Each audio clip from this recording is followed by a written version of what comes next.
Live from downtown Detroit, home of WDIV and Click on Detroit, Local 4 News at 6 starts now. Several airlines affected and thousands of passengers trying to make their way back to Detroit from Florida. We'll talk about the problem and show you what you can do to get home. With many districts going virtual for the 2 weeks after spring break, questions are mounting about what happens to that very crucial SAT and pre-SAT testing. Coming up, what the experts are saying now. Governor Whitmer says no to national experts calling for Michigan to shut things down. Now Republicans have scrapped a bill that would set a standard for future restrictions. Off the top tonight at 6, we're going to start with the coronavirus. Michigan continues to see concerning numbers as the CDC recommends Michigan change its strategy to stop this surge. Michigan reports 9,674 new cases over the past 2 days and 12 additional deaths. Governor Whitmer says she will extend workplace restrictions for another 6 months, but says workers could return to offices before that 6 months is up. CDC Director Dr. Rochelle Walensky says Michigan should, quote unquote, shut things down instead of relying on vaccinations to stop the current surge of cases. Governor Whitmer made it clear today those shutdowns are not the route that she plans on taking. You might think that would put her on some common ground maybe with Republicans in the state legislature, but the political sniping continues. Local 4's Rod Maloney joins us live now with the latest on the Lansing logjam. Rod. Yeah, Kimberly, here's the situation. The Republican leadership in the legislature has said all along that they're looking for a plan from the governor how to get out of this COVID situation. None has been forthcoming. They've not had any kind of negotiations. Both sides say they want that, but they haven't happened. Well, today the governor took a swipe at the House bill that the Republicans put together, looking to get some kind of certitude. She scoffed at it. Now there's reaction out of Lansing. In the legislature, they tried to enact something that would determine, based on a couple of simple metrics, whether or not restaurants should be open or closed. If that was the law now, everything would be closed right now. Something the governor doesn't want to do and belittle the legislature's efforts. But Republican House Majority Floor Leader Ben Frederick says that bill came from restaurant owners themselves, who say the governor's go-it-alone approach is crippling them. We prefer even the clarity of things that might lead to further restrictions, just to know, because we can't function as a business with the uncertainty that the governor's office has created over many, many months. We can't project, we can't forecast, we can't even talk to our lenders about what our business plan is going to look like 3 or 6 months from now. The governor instead saying the full context of what's happening comes into play, and that's what she's following. She said it's not a question of policy, but of compliance that's put Michigan in this situation. We know that we are at the end close to the end of this saga if we all do our part, and that's why we're going to continue to call on people to do that and not go back to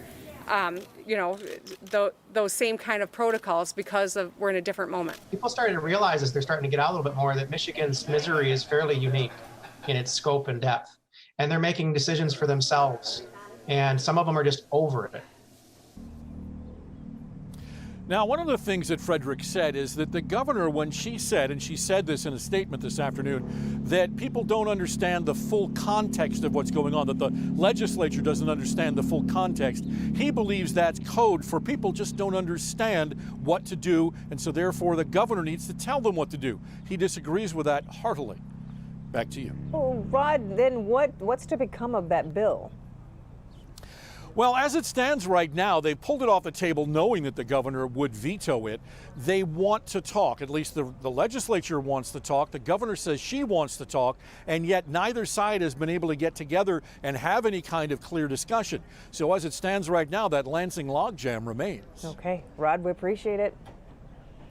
We continue to follow breaking news this evening out of Tennessee. Police now confirm one man is dead after a shooting at a high school in Knoxville. Investigators say officers responded to the school this afternoon on reports of a man possibly armed with a gun, and when they approached, shots were fired. An officer was hit. He was taken to the hospital. His injuries are described as non-life-threatening. Police say a man died at the scene. Another has been detained. The school, though, we are told, has been secured. Updates as they're available to us coming up. This week, many students would likely be doing their final prep for state and college entrance testing, but with more districts taking that suggested voluntary pause after spring break, some districts have been left without a plan for how those students are going to make up those crucial tests. Grant Herms has a closer look. Grant? The first day for SATs was supposed to be Tuesday, a big day for students. But after that call for a voluntary pause in in-person learning, there's been a lot of confusion and anxiety. Some schools are holding them, some schools aren't, and parents and students are worried. Given where we are with our numbers, MDHHS recommends that all high schools pause in-person learning for 2 weeks. After asking districts to pause after spring break last week, school districts were given last-minute direction about what to do about the SAT and pre-SAT testing that was set to start this week. According to a release from the State Department of Ed, schools are allowed to use makeup testing days, which are April 27th and May 13th. But testing coordinators, the people who actually give the tests, have been asked to fill out a survey sent today and have it returned by this Wednesday with how many new materials they think they'll need. But education experts say not to worry. The College Board, which runs the SAT, says they have it covered. All of the makeup materials are going out to schools. So, the ability to, use those makeup materials for a different day will be available. Educators and school administrators say they understand the anxiety of students and their parents, but they also say maybe now is a good time to step back and take stock. I think the bottom line that students have to remember is there's always another testing opportunity. So if you go in with just, hey, I'm going to take this opportunity to get a look at the test, to do my best. I think that's the best thing that you can do. Experts also say now is a good time for parents to talk to their students about if they're emotionally ready to take those big college entrance exams, and they should check with the universities they're applying to see if they even need to take them this year. In Detroit, Grant Herms, Local 4. Okay, Grant. Spring break trips being extended for many Metro Detroiters stranded in the Sunshine State. Both Delta and Spirit Airlines canceled a number of flights on Sunday. There was wild weather in Florida and a reduced number of planes in the air because of the pandemic. So the airlines have been working to rebook passengers on flights today or tomorrow, but some customers say they may be stuck for a few days. Our consumer investigator Hank Winchester reports from Detroit Metro. A lot of the initial problems in Florida were weather related, but now the issue is getting all those passengers home. Because of the pandemic, there are fewer planes and fewer pilots. Stranded, Spirit and Delta customers saying they're stuck in the Sunshine State. Hop on Twitter and you can see the messages, like this one. Is at Spirit Airlines really an airline? Or I don't understand how at Spirit Airlines can cancel a flight on Sunday and say the next available flight is Monday. It was just a whole big mess because I'm stranded. Honestly, we just want to go home. Demetrius Mixon flew Spirit, and he's stranded along with a number of his friends in Orlando. It's a huge inconvenience for all of us. We came here for spring break, and now we're stuck in a state where we don't have any transportation or really a place to stay.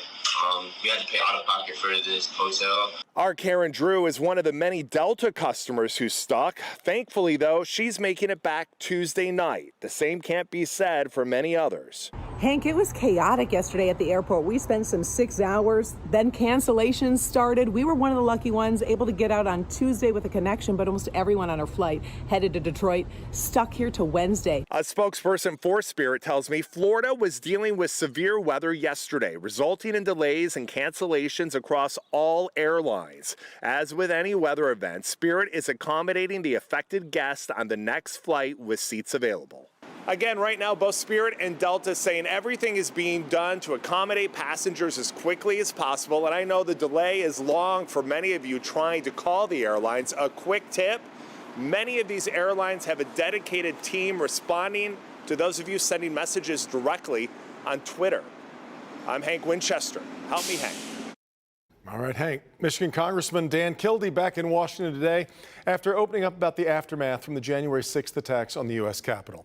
In an interview with NBC Nightly News, Kildee revealed he is seeing a therapist after being diagnosed with post-traumatic stress disorder.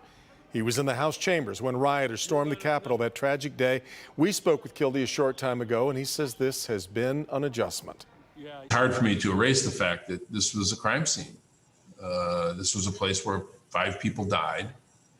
This was a place where an insurrection against our very government was launched by people who are citizens of this country. I mean, it was a terrible moment.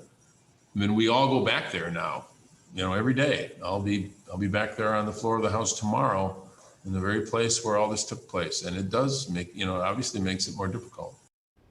Kildee says he wanted to talk publicly about this to help others who've been dealing with their own life traumas. Could the coronavirus vaccines offer hope to people suffering long-term issues from the virus? A growing number of long haulers say it's brought them some relief and the chance to resume the life they had before they got sick. Jessamine Smythe says her happy place is in the water. But a year ago, she contracted COVID-19. For months, it left her breathless, tired, foggy, unable to swim, unable to work.